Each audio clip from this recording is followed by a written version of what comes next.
Hi guys, it's Braylon and welcome back to my channel. It's super sunny where I'm sitting, so if I lean too far forward, I'm in the light. If I lean too far back, then you can't see me, so we're gonna hang out right in the middle. If you haven't already, please check out the other videos in this series. It's focused mostly on first-year special ed teachers, a huge emphasis on self-contained, but there's a lot of stuff that could be applied to a resource room or a co-taught room, stuff like that.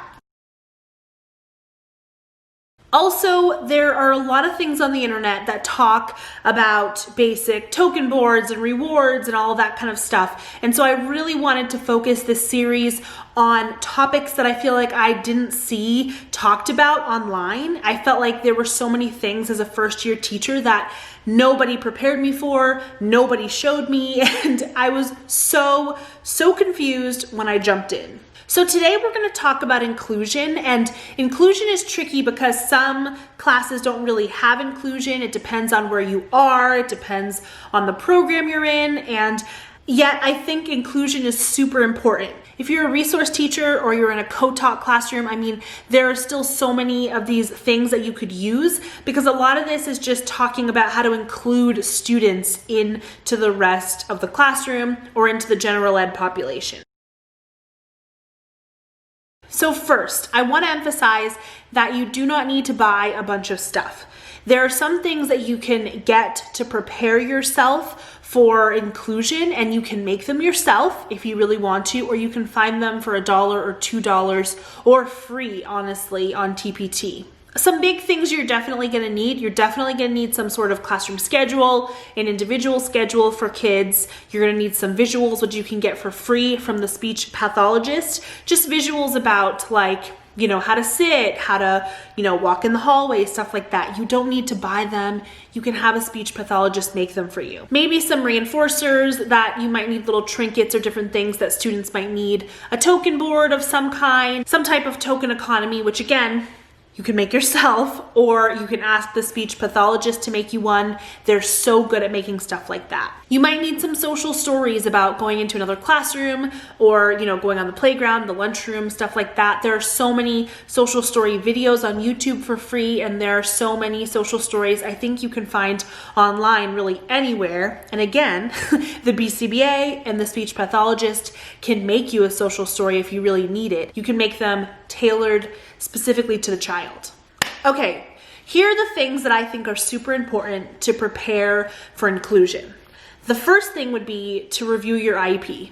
Duh, makes sense. Review what the child needs, review the hours or minutes that they're gonna be in the inclusion classroom. Also look at what skills they might need, like before they even enter into inclusion, what skills you might need to teach them or practice with them, what social story you're gonna need to read with them before you even begin. I would say the biggest thing with inclusion is staff and staffing. So a big thing would be to train your staff, which is tricky because you don't always have a lot of time. They're not always there full time. I mean, yeah, staffing just kind of sucks, but training your staff is like the best way possible. Have a meeting at the beginning of the year if you can. Make some slides to talk with them about what you're looking for when they're in the classroom or when they're with a child for inclusion. Thinking about what skills the staff might need to know. Things like behavior, data collection, how to provide supports, when to back away from supports. Make a clear schedule for the child and for the staff. Are there times of the day when the staff can take 2 kids into inclusion instead of 1? Where is their break going to be? Making sure that you have a clear schedule so that things start to run smoothly.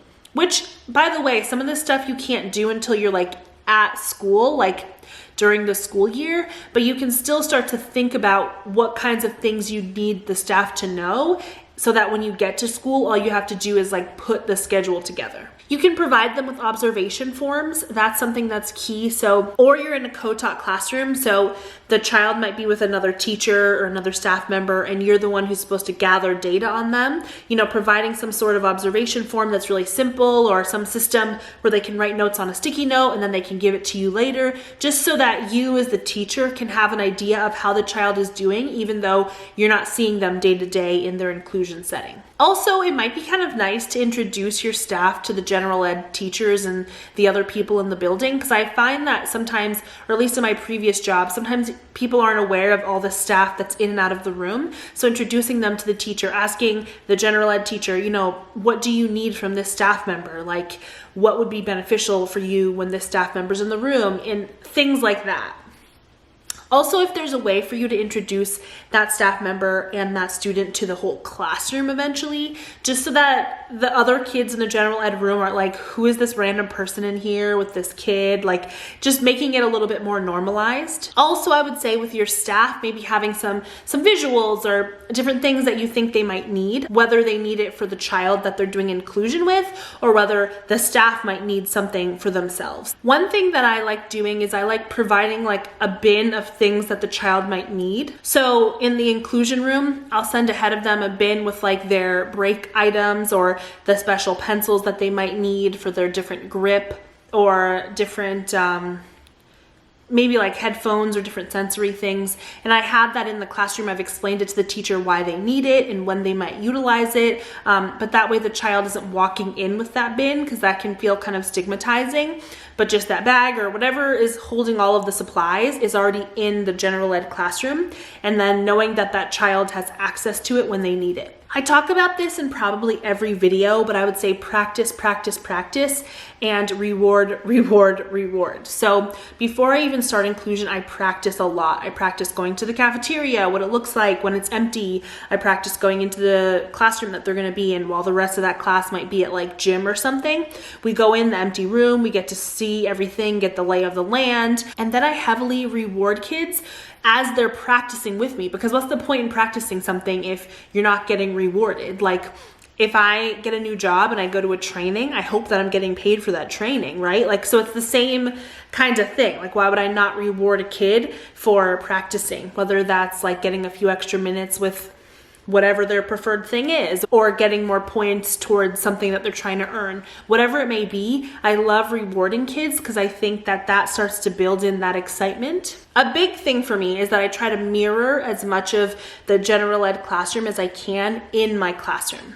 So that can be different for each teacher, for each kid. I mean, it depends on what you're able to do, but if I can find a way to mirror some of their behavior management stuff from the general classroom, I will. Or some of the language that they use, that I definitely will try. Or whatever they use to transition from activity to activity, I try to mirror that for that kid. What else? Different visuals that I might have, I try to replicate that so that the child gets used to what that looks like and what that sounds like, so that when they get to the general ed classroom, it's not as jarring. One thing I want to add is that like you might really need to talk to your administration. There might be a possibility for you to do reverse inclusion first if you feel like that's helpful, but you need to run that by a lot of different people. But sometimes for reverse inclusion, when you bring some general ed kids to the classroom or to your classroom, it starts to like let that child feel a little bit more comfortable. They have a friend, they have an ally. It just makes it a little less scary. I know for me, like anytime I go into a room of people that I don't know, it's a little scary. Why would I expect a kid to be any less scared than an adult would be? I guess the biggest thing to remember is that inclusion is so important. And it's not about providing like a one-on-one so that that kid can be in the classroom all day, every day, but not get to access anything. It's about having it be small and incremental, and letting the student like learn as much as they can, start to fade support, and really watch them flourish. There is so much more that I could say, but what I would suggest is that you take some time, you start to figure out what data systems you want. I've talked about that so many times on this channel. Check out literally any video. Think about what system you want when it comes to keeping track of all your students. Are you gonna have a binder for each kid? Are you gonna have a folder for each kid?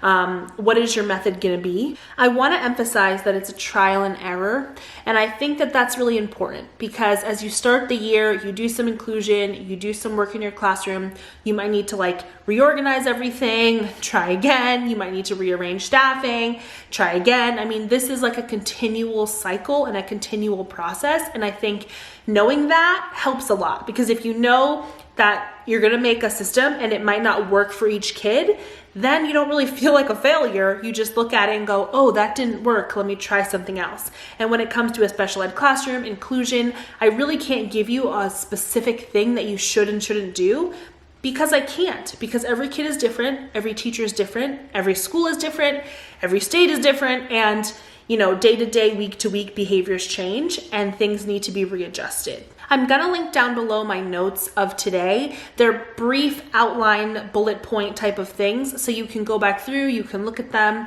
then you can start to journal by yourself or think for yourself how you would want to implement this in your classroom. You guys are amazing. You guys are the best. I'm so grateful for you. I hope that something in this video was helpful, and let me know in the comments if there are other things you do for inclusion, if there are completely different methods you use. I'm so open to it, and you can add in your comments because other people watch this video and they check the comments and they can learn even more from you guys, because I clearly do not have all the answers and do not know everything. 100% I know very little.